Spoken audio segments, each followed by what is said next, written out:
আসসালামু আলাইকুম। HSC 25 batch সবাই কেমন আছো? তোমাদের কিন্তু এইচএসসি পরীক্ষা একদম কাছে এসে পড়েছে এবং আমাদের যে লাস্ট নাইট টপিকস যে সিরিজটা ছিল এটা হচ্ছে আমাদের লাস্ট একটা ভিডিও।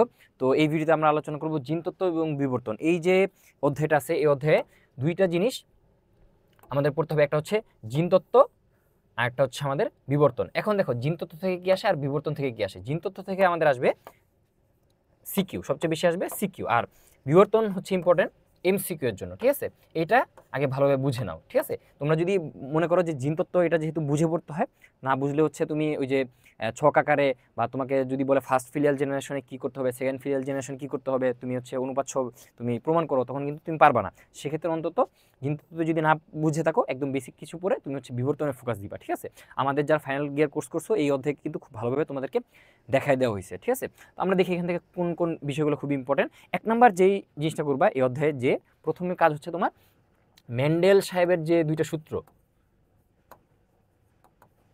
মেন্ডেলের সূত্র দুইটা খুব ভালোভাবে বুঝে মুখস্থ করবে। একটা হচ্ছে না বুঝে মুখস্থ করা, একটা হচ্ছে বুঝে মুখস্থ করা।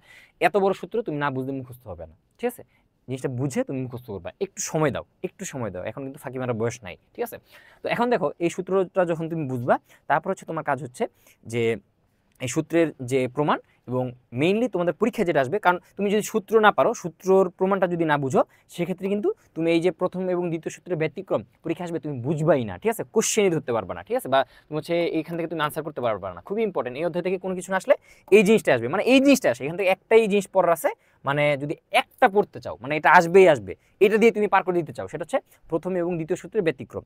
এবং প্রথম এবং দ্বিতীয় সূত্র বা মেন্ডেলের সূত্রগুলোর প্রমাণ যদি পারো, তাহলে হচ্ছে এইটা দিলেও তুমি পারবা। এখানে প্রকট এপিস্ট্রিসিস থাকুক, দ্বৈত প্রচ্ছন্ন এপিস্ট্রিসিস থাকুক, যাই থাকুক, বর্ণান্ধতা থাকুক, ABO blood group, Rh factor যাই থাকুক, এই তিনটা জিনিস কিন্তু একই প্যাটার্নের। ঠিক আছে, এগুলো হচ্ছে সেম প্যাটার্নের। তো একটা যদি বুঝো, বাকিগুলো কিন্তু তুমি নিজে থেকে আনসার করতে পারবা।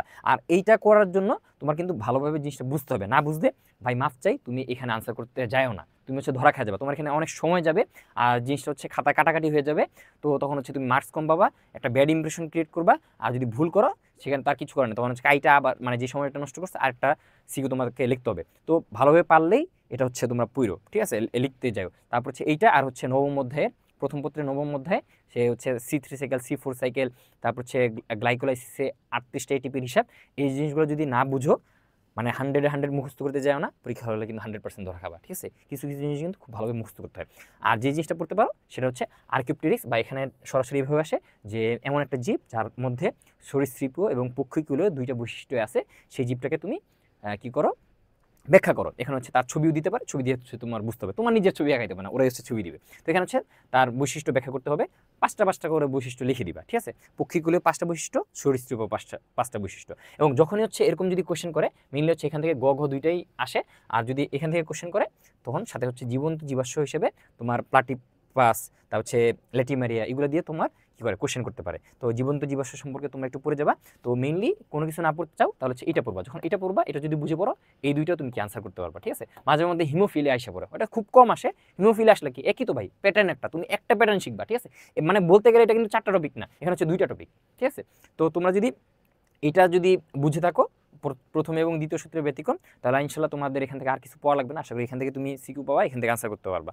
তো এটাই ছিল আমাদের লাস্ট ভিডিও, লাস্ট নাইট টপিক্সের। তো এইচএসসি যখন তোমরা দিয়ে ফেলবা, সাথে সাথে কিন্তু আমরা ইউনিভার্সিটি অ্যাডমিশন চ্যাম্পিয়ন্স যে কোর্সটা রয়েছে, সেই কোর্স নিয়ে কিন্তু আমরা কাজ শুরু করে দিব। এবং তোমরা যারা ফাইনাল ইয়ার কোর্সে ছিলা, তাদেরকে কিন্তু আমরা একদম ফ্রিতে সর্বোচ্চ হেল্প করার ট্রাই করছি। তোমাদেরকে হোয়াটসঅ্যাপে 24/7 আমরা ছিলাম, যখনই তোমরা মেসেজ দিছো তোমাদেরকে আনসার দেওয়ার ট্রাই করছি। তোমাদের সমস্যাগুলো, তোমরা অনেকে সিকিউ লিখে পাঠাইছো, অনেকে অনেক কিছু বুঝো না, আমরা কিন্তু ওইভাবে তোমাদের সলিউশন করার ট্রাই করছি। একদম টিচারের কাছ থেকে তোমরা সলিউশনটা পাচ্ছ। তো এই জন্য কিন্তু, এবং মানে ইনস্ট্যান্ট পাচ্ছ। বেশিরভাগ ক্ষেত্রে আমরা ফ্রি থাকলে কিন্তু আনসারটা দিয়ে দিচ্ছি। তো তোমরা ইউনিভার্সিটি অ্যাডমিশন এটা কিন্তু ফ্রিতে পাচ্ছ। ইউনিভার্সিটি অ্যাডমিশন চ্যাম্পিয়ন্স কোর্স যেহেতু একটা পেইড কোর্স, এবং মাত্র 1250 টাকায় তুমি কি পাচ্ছ দেখো, 1250 টাকায় তুমি পাচ্ছ প্রায় 200টা ক্লাস, শুধু বায়োলজিরই 50টা ক্লাস। ঠিক আছে, অন্যান্য টপিক্সের এভাবে হচ্ছে 200 প্লাস ক্লাস আছে। তারপর হচ্ছে তোমার 180 প্লাস এক্সাম। তো তুমি যদি ক্লাস আর এক্সামগুলো করো, আশা করি এখান থেকে কোনো কিছু বাদ যাবে না। আর এতগুলো ক্লাস কেন রাখছি, যাতে হচ্ছে তোমাদেরকে একটু ডিটেলসে পড়ানো যায়। ঠিক আছে, একটু সময় নিয়ে ডিটেলসে পড়ানো যায়, সেই জন্য আমরা সর্বদা ট্রাই করব। তো সবাই ভালো থাকো, সুস্থ থাকো, সুস্থ থেকে সবগুলো পরীক্ষা দাও, এই দোয়া করি। তোমরা আমাদের জন্য দোয়া করো, সবাই আমাদের জন্য দোয়া করবা। আসসালামু আলাইকুম।